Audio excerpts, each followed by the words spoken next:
the real thing that got me started in writing was, like, I remember laying in bed one night. This was before I had kids, and I was staring up at the ceiling fan. Like, it's painted in my picture. And, like, I felt this deep sense of, you are not doing what you were called to do. And I know this sounds so cheesy. And I was like, well, I don't even know what I should be doing right now. Like, I was working at Mountain America, a credit union, and I felt like I had so much untapped, like, creativity or potential, and I wasn't in the right field. So, like, I made this bucket list. And some of the things that were on it was, like, learn a new language, paint a picture to hang in, that is good enough to hang in my living room, like, run a marathon, which I did run a half. Thank you. I don't think I'll ever run a full one, by the way. And one of the items on there was write a book. And so I'm, like, going through these. I'm, like, taking my Spanish classes, running. Like, I started photography through this bucket list. And it finally came time where I was like, I'm gonna start writing a book. And at that time, I didn't even care if it was good. I didn't care at all. Like, I Googled how many words does it take to make a book, and it was 80,000. So that was my goal. I was like, I'm gonna write 80,000 words. They might be crap, but I'm gonna do it. And I freaking did it, and it was crap. I need to get I'm gonna get the thing.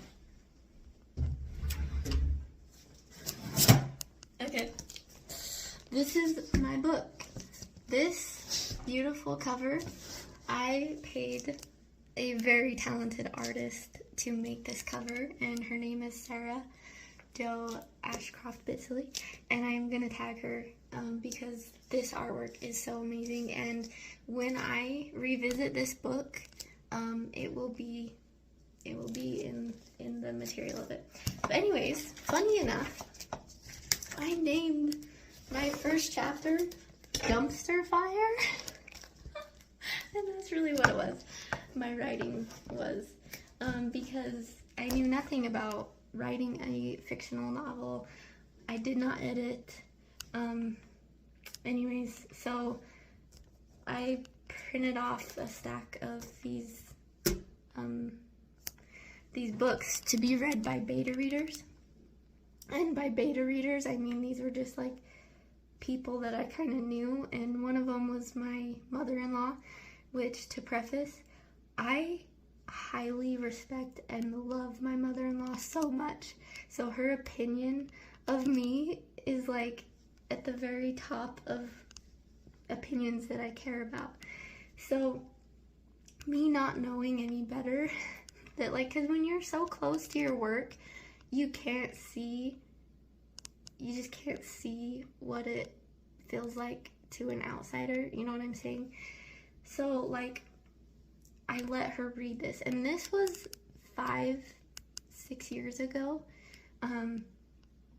and remember, this is like an unedited rough draft, okay? Like, the plot was there, but that's about all that was there. And I remember, like, she's so kind and nice. It's that she's like, it's good. And you know, like, when you can read between the lines and you can see in their face that they're just being nice, that, like, it hit me so hard, because I was like, no, it's not. And, like, writing that 80,000 dumpster fire book ignited a fire in me for so many reasons, because writing became therapeutic for me in ways that nothing else did. It, like, calms my very anxious, sporadic mind. So for that reason, I clung to it. Another reason is because I am competitive by nature, like, in a good, kind way.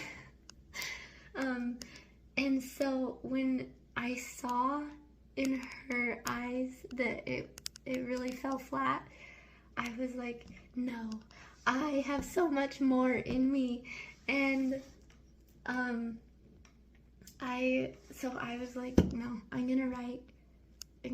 This is, whether anyone reads it or not, or whether I make it or not, this is just part of who I am, and I'm gonna do it. And so, fun fact, she does not know that I have this Instagram account because this is my silent, very silent goal that I have with myself, is to one day have my book recommended to her by someone else, or be able to call her and tell her that I got a book deal, or that it's published and it's selling. Anyways, so I joined Twitter. Sorry, this is getting along, but I joined Twitter because apparently that's where the writing community is. I hated Twitter. I found some very good writing friends on there that seriously, like, taught me so much about writing. Like, I would not be where I am without them. But Twitter was so toxic and it fed my anxiety, and so I had to get off of it. And I was nervous to start another bookish account anywhere until I finally finished my rough draft of Vessalus, and I was like, okay, if I'm gonna do this thing, I have to do this thing.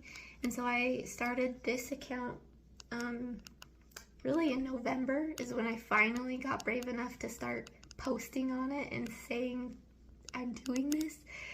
And you guys have been like a rock to me in so many ways. Like, I can't even describe like the friendships I've found on here and the help and support in this community has been something I didn't know that I needed.